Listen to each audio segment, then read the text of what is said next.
healthier. Just because you have arthritis, it doesn't mean that it is the cause of your neuropathy. Too often people come in and say, well, I have this because I have arthritis. And the arthritis, while it's a problem, isn't the result of their neuropathy. It's another problem, or it's another condition that's driving the symptoms that they're having. We need to find out your cause. You don't want to just make a blanket statement that because you have arthritis or because you have stenosis that you're going to have that you have neuropathy and you have to live with it. You can get better. We'll check you all the rest of the way up. We'll check your upper extremities, your fingers and hands, because some people have neuropathy in their upper extremities. We'll check the rest of your spine, the lumbar spine, cervical spine, because even someone's neck can be creating neuropathy conditions in their lower back as well as their upper extremity. And then we'll do a pretty extensive neurologic assessment from your neck up. So we'll be checking the cranial nerves. We'll be checking how different lobes of the brain function, the parietal lobe, the temporal lobe, your cerebellum and your frontal lobe. All those things need to be checked, because if you haven't been told this already, pain isn't where you're experiencing it. Pain awareness is it occurs in your brain. So we have to check especially the parietal lobe for how well it's functioning. Because if the parietal lobe isn't functioning well, it can't recognize body parts. It can't sense body parts. So we'll need to assess your neurology. The other thing we'll work on it, we'll check balance and coordinated movement. Those things should all be normal. If they're abnormal, they could all be showing us that there's breakdown in the nervous system and how to actually fix you and make you better.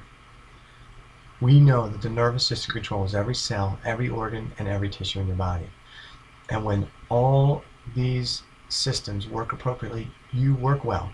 But when the nervous system breaks down, we start to see it as abnormal motor function. And so we'll be testing for that on the exam. We'll see it as abnormal sensory function, so we'll test for that on the exam. We'll see it as abnormal mental function, so we'll ask you questions and you'll fill out questionnaires to see what your mental status is. Is your mental status starting to break down? Not that you're crazy or nuts, but are you starting to forget things? Are you forgetting why you walked into a room? Are you forgetting where you're going when you're driving some places? These are early indications that your nervous system is breaking down. So we'll look to identify those things. We'll be looking for abnormal metabolic function as a component of a breakdown of the nervous system. So that's why it's important to look at the lab work you already had done and get new lab work done. And then we'll be looking at your posture. Your posture should look a certain way. And when you deviate away from that normal posture, that's a huge indication that your nervous system is breaking down. A lot of times when people are really starting to break down neurologically, they'll lean forward quite a bit. Their head will be way out in front of them. They may slump to one side. And so these are all indicators that the nervous system's not working well. And my goal is not to just treat your condition or just help you with your symptoms, but to actually make you healthier, to make you stronger, to make your gait better, to make you be able to balance better, and to make you healthier overall, because that's what's going to get you better. That's what's going to get you up and moving, and that's what's going to help you get your life back. Once we've completed all the neurologic treatments or neurologic exams and the metabolic exams, then you and I will sit down and we'll do what's called a report of finding. You'll bring a spouse, a friend, a loved one, somebody else that can hear what I need to tell you, and we'll talk about what's wrong and what we need to do to fix it, what tests need to be done, how often you're going to need to come to the office, for how long I think it's going to take to get you better, and we'll also talk about what those costs are going to be. I'm often asked by patients, especially those in the Medicare range, does my Medicare cover everything? I think you need to understand that Medicare is a limited insurance plan, and it will cover some care, but it's not going to cover all the care. Matter of fact, most of the lab work may not be covered by Medicare, and so you might as well figure that, hey, there is going to be some time commitment to getting this better. There's going to be some personal commitment as far as changing my diet, my lifestyle probably, and there's going to be some financial. So based on the metabolic workup and the neurologic evaluation, we're able to come up with a decision of this is the type of case that I'm going to take on. And if it is, I'll come up with a treatment plan to get you better. The average case takes somewhere between 3 to 12 months to resolve, depending on the complexity of it. So I'll determine on what we call the report of findings, where you'll sit down, I'll sit down, and maybe a friend, a family member, spouse. I typically require that you bring a family member or somebody else with you to the report, because we're going to go through a lot of information, and I want you to have somebody else there to help you understand what we're explaining, so that you don't get too confused. Okay. But what we'll do is we'll lay out what's wrong, what we need, what other testing we need to do, what if I'm going to accept your case, and then what the treatment's going to be, how often you'll need to be at the office, for how long, and what types of treatment we may do. As a chiropractic office, many times people think they're just going to get adjusted. This is a bit different. We utilize many different therapies and modalities in our practice. If we found structural problems, we'll definitely be adjusting you. If we found problems with sensory function, we'll be doing some neurological or brain-based therapies to improve sensory function. We may be using what's called a rebuilder that helps restore nerve flow to the extremities. It's been hugely successful and is being used as treatment for post-cancer treatment neuropathies to great success, and it's been amazing for our patients. We may do some other brain-based therapies that may include oxygen therapy, maybe calorics, it may be eye stimulation. There's a whole host of different types of techniques that we use to rebuild the neurology, to rebuild the nervous system, and they're not things that you would typically see in a traditional chiropractic office. So I'll lay those out based on what we find on the exam, or the things that we may need to do. I can guarantee you it'll be different than anything you've tried so far. So once we've determined that you are a candidate for our care, and we've agreed to that you want this care, then we'll talk about finances.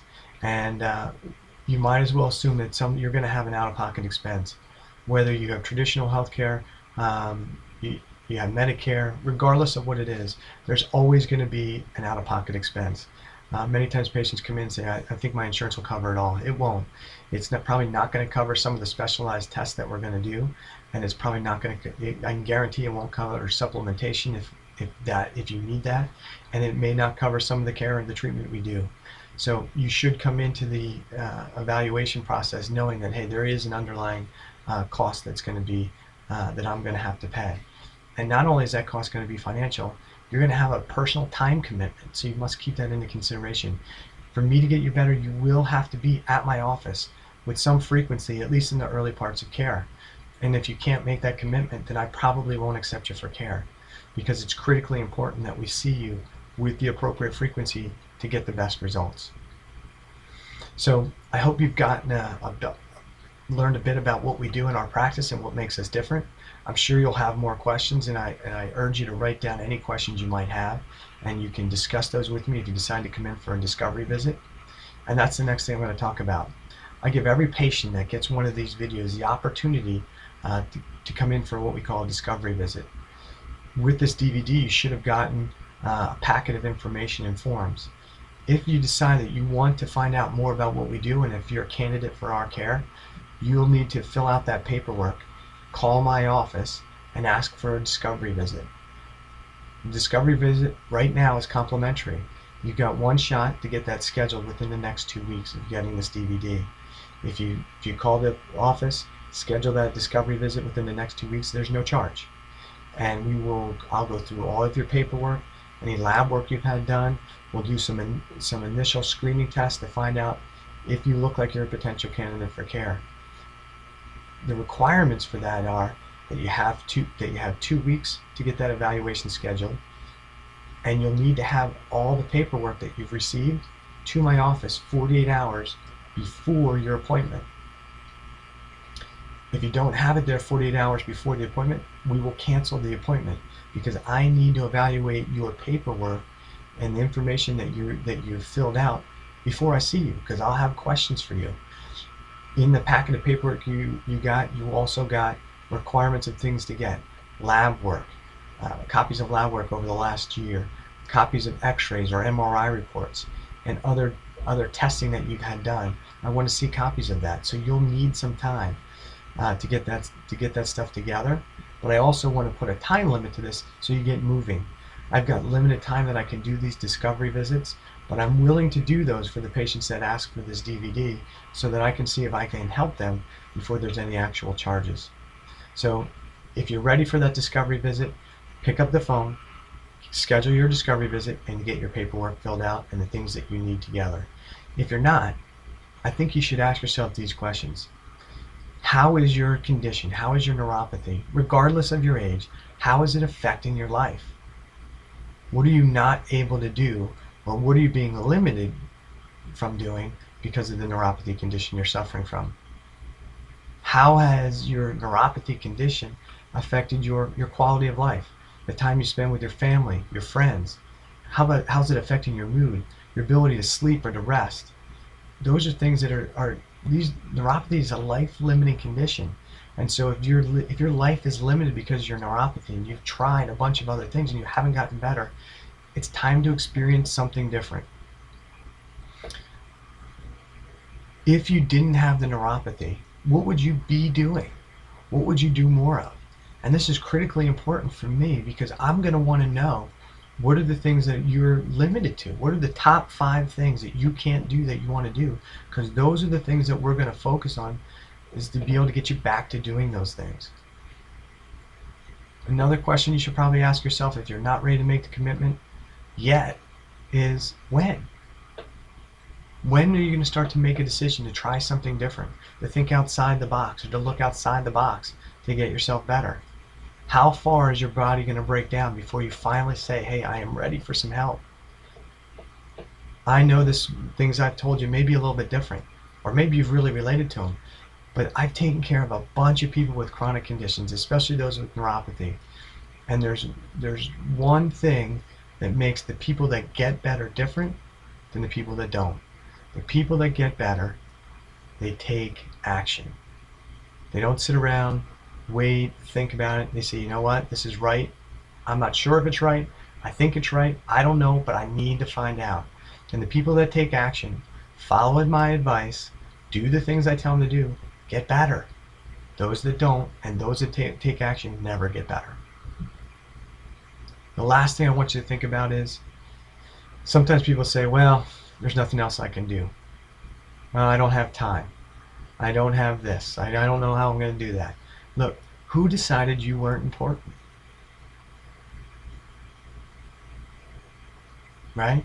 You're as important as anybody else. And if you don't take time to get yourself better, you're not putting a high enough value on yourself. And not only you are stealing from your own life, but you're robbing the beauty of who you are from everybody else's life. You aren't the person who's sitting in that chair watching this DVD who's suffering. You're the person, the spirit, the energy that's inside that body. And when you're broken down and you can't get out and you feel uncomfortable and you're miserable, the real you can't come out and play. I want to help restore your health, your life, and make life-changing care happen for you. I hope you'll give my office a call. Don't wait. I hope to see you in the office soon.